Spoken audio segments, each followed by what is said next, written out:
Siang.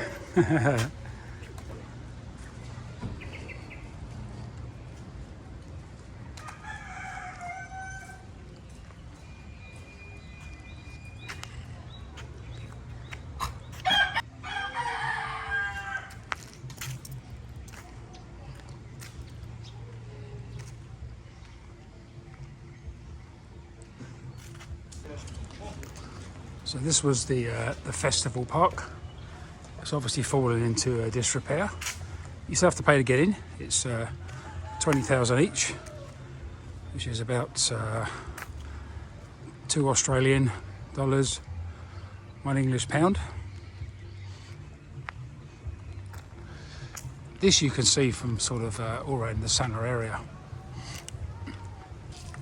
This is not far from where we live actually, although we have to cross the river by road, so it's a bit further, but without the river it's probably only about 2 kilometres, but because we have to go on the road, because there's no actual bridge as such, then it's a bit longer. There's a lot of graffiti here, but it's more art than graffiti. Some would say that's the same thing, but I mean, I don't read Indonesian as such. Maybe there is some stuff here, but a lot of it I don't think is offensive.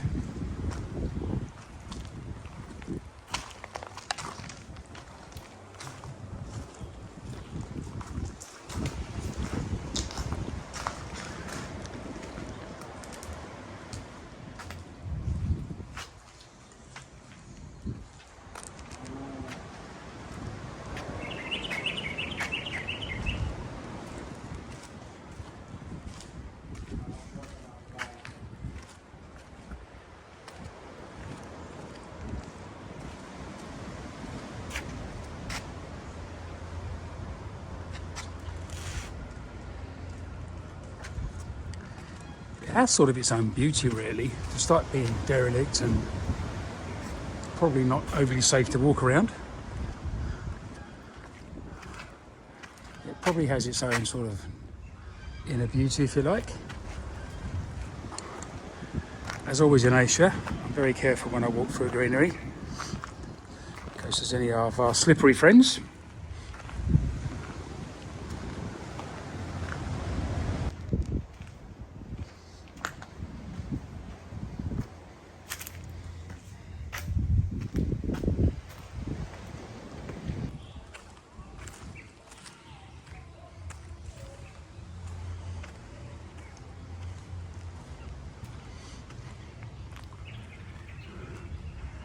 I don't know whether this graffiti was official or it's just people breaking in and doing it, or breaking in, walking through.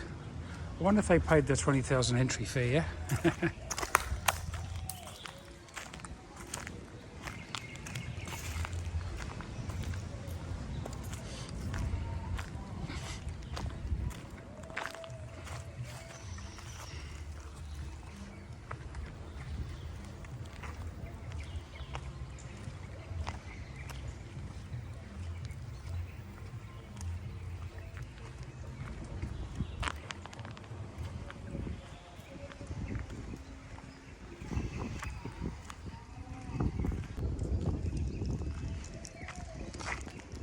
I love the carvings.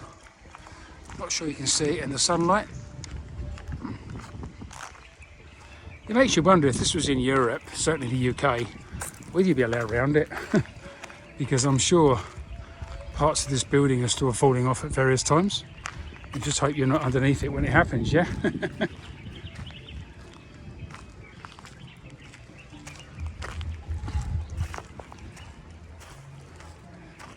It's certainly worth coming along here, I think. If you're here in Bali on holiday, and we live here, if you're in Bali on holiday and you're seeing all the sort of touristy sites and where there's millions of people, then there's a few other, I guess they're tourists, but a few other people visiting like us here, but there's not many people here. There's hardly anyone, you know, and if you want to get away from the tourists, all right, it is out of season at the moment, which might explain some of it.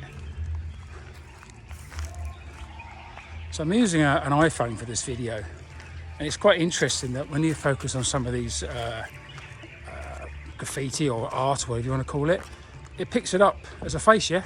This one here.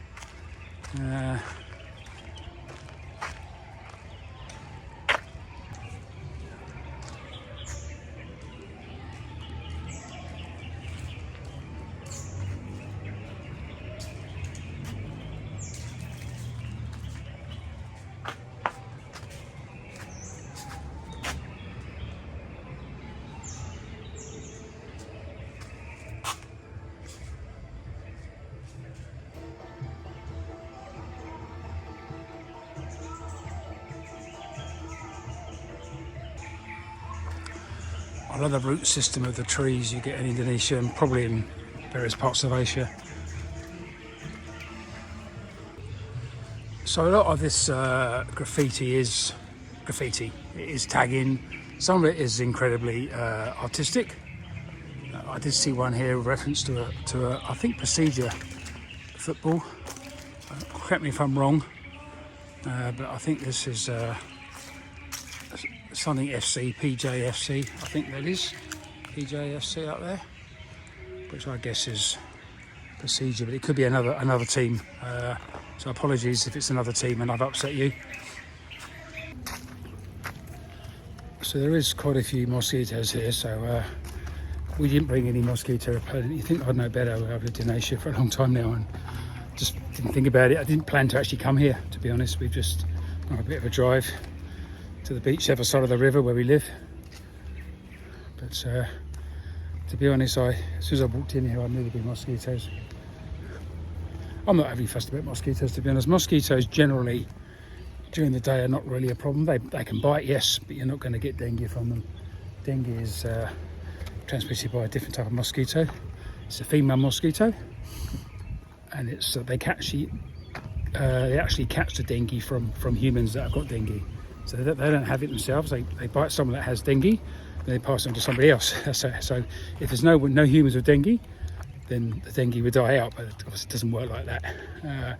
They only bite sort of late afternoon, early evening, and then early morning time as well. So the last light, first light is the time they tend to bite. So whilst it's a bit uncomfortable, and I want to avoid dengue because I've had it before and it's really not nice and it can kill you, I'm not overly worried about getting it here.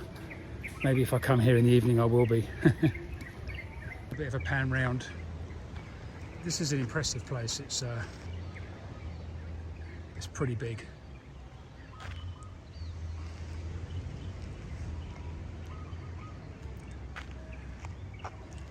Should they do it up again and make it nice? I don't know. I mean, the thing when it's just left to nature, yeah. So there'll be snakes and lizards living here, and no monkeys actually. I've not seen any monkeys, but certainly a lot of wildlife will be here. Birds as well, you know.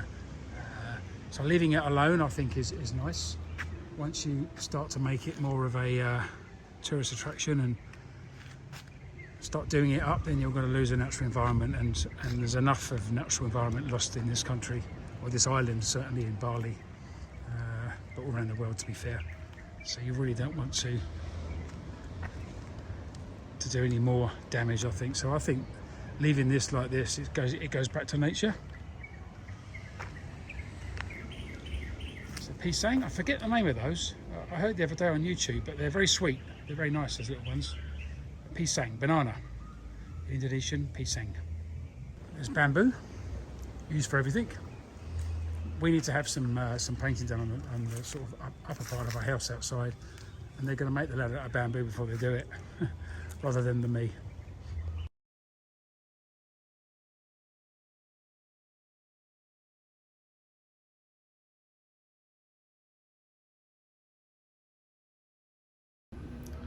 Okay, I just wanted to do a little sort of footnote to my video. When I went there, we hadn't planned the visit at all today. We talked about going, but we hadn't actually planned it, and I hadn't actually read up on it. And having read up on it, and I put the bit at the start about the ghosty sort of feelings there, and the crocodiles that are supposed to be there. I never saw any crocodiles at all, and I was very close to the pool. Had I known about the crocodiles, I may not have got as close to the pool. But I must admit, there was a strange feeling, you know. I'm quite a spiritual person, and it wasn't a bad feeling, but it wasn't a good feeling either. There was a strange eeriness about it, and some of the buildings I didn't want to go in, mainly because of safety maybe, but I was quite happy to walk around the outside of most of them, yeah. So it's worth a visit, you know. I wouldn't go in the dark, it's probably not open at night, and there will be a few dogs about dogs behave differently at night anyway, so I would certainly be careful. But the dogs are very friendly that I saw. There wasn't a problem. They were lovely. But yeah, so there was a strange feeling about it. So and now I understand why. So, you know, thank you for those who subscribed, who watched my videos. In the new year, I'm going to try and and focus on separate items, so the algorithm is better. Do stuff on sport, on animals, and travelling. So I might have sort of 3 channels. But thanks so much. I really appreciate it. Thank you.